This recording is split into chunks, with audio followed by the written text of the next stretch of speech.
प्राध्यापक सुजित बनकर सर यांना त्यांनी यावं आणि आपला शोध निबंध प्रस्तुत करावा.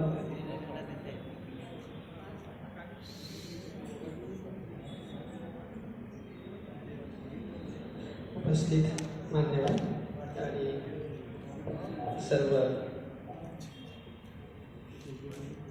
विद्यार्थी, माझा विषय आहे शोधपत्राचा बौद्ध आहार पद्धती एक अध्याय. यह विषय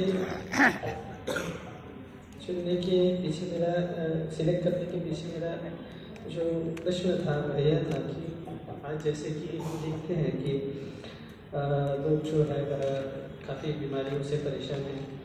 कम आयु में लोगों को बीमारियां हो रही हैं.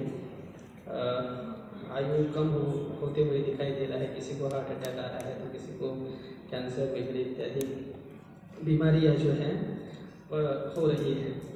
तो अकाल मृत्यु का प्रमाण जो है वो बढ़ रहा है.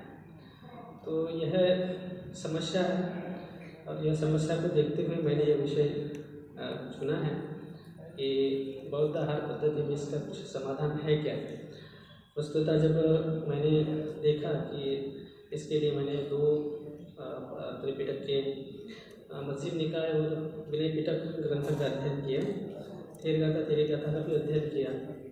तो मूल साहित्य में पढ़ने के बाद मुझे ऐसा दिखाई दिया कि वहाँ पे जो है वह आयु दीर्घायु जीने वाले लोग थे.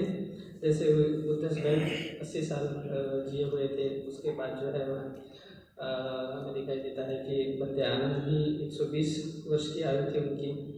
तो ऐसे दीर्घायु जीने वाले लोग तो मुझे यह प्रश्न उत्पन्न हुआ कि इतना दीर्घायु जीने के पीछे क्या कारण हो सकता है. तो मैंने देखा कि कुद्दक निकाय के कुद्दक पाठ में जब मैंने कुमारपय्यन नामक प्रश्न जो प्रकरण है उसका अध्ययन किया तो वहाँ पे दिखाई दिया कि वहाँ एक प्रश्न पूछा गया है कि एक नाम क्या है. तो वहाँ पे जो है उत्तर देते हुए वहाँ पे बताया गया है कि सभ्य सत्ता आहार तिथिका. तो सभी सत्व जो है वह आहार पर खड़े हैं. आहार ही महत्वपूर्ण है उनकी दीर्घायु के लिए. तो इसी चीज़ को ध्यान में रखते हुए मैंने इस विषय को और गहराई में जाकर देखा. तो भगवान गौतम बुद्ध ने स्वयं जो है वह मध्यम निकाय के बदारी सूत्र है और लकुटी पम सूत्र है, किटागिनी सूत्र है. तो इन तीनों सूत्रों में जो है भगवान गौतम बुद्ध ने बात कही है कि मेरी दीर्घायु के पीछे जो कारण है वह है विकाल भोजना. तो विकाल भोजना भी बौद्ध आहार पद्धति का महत्वपूर्ण भाग है. विकाल भोजना से तात्पर्य है कि सकाल के बाद जो समय है वह विकाल है. तो सकाल मैंने 12 बजे तक का समय सकाल होता है. उसके उपरांत जो भी समय है विकाल होता है. तो इस विनय का पालन करते हुए जो है हमें दिखाई देता है.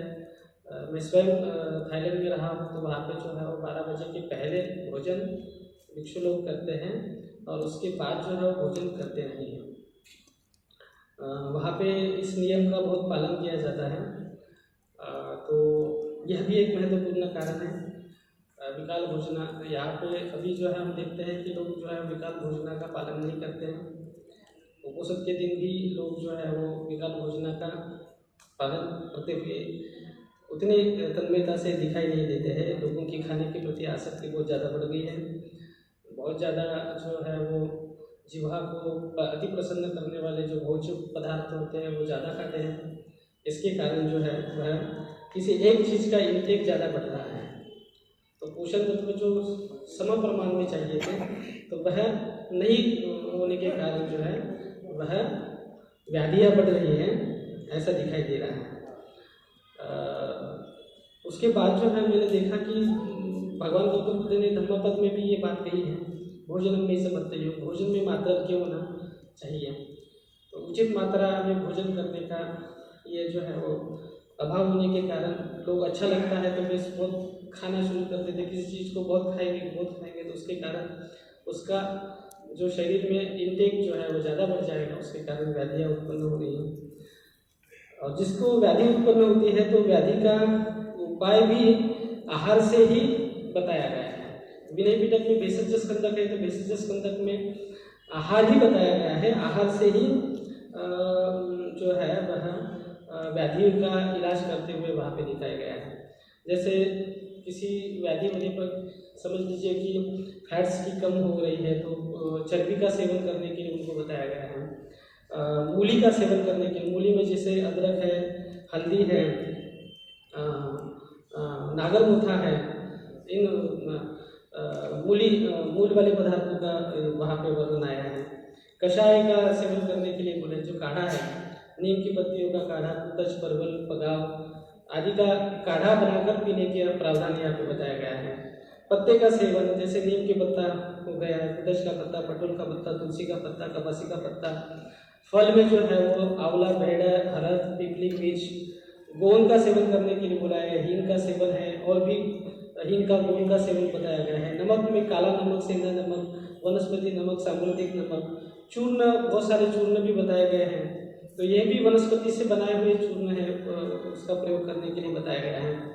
फिर उसके बाद जो है वह दालों का सेवन है, मूंग वगैरह इत्यादि।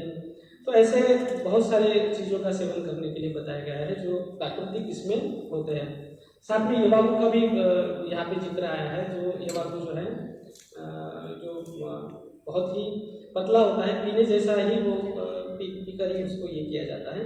तो इस प्रकार से जो है वह आहार पद्धति का यदि ठीक से सेवन करें, जो बौद्ध साहित्य में वर्णित आहार पद्धति है जिसका बौद्ध देश पालन करते हैं, तो यदि ऐसे आहार पद्धति का सेवन किया जाए तो व्याधि पर जो है वो हम विजय प्राप्त कर सकते हो, अकाल मृत्यु को प्राप्त नहीं हो सकते। बहुत बहुत धन्यवाद।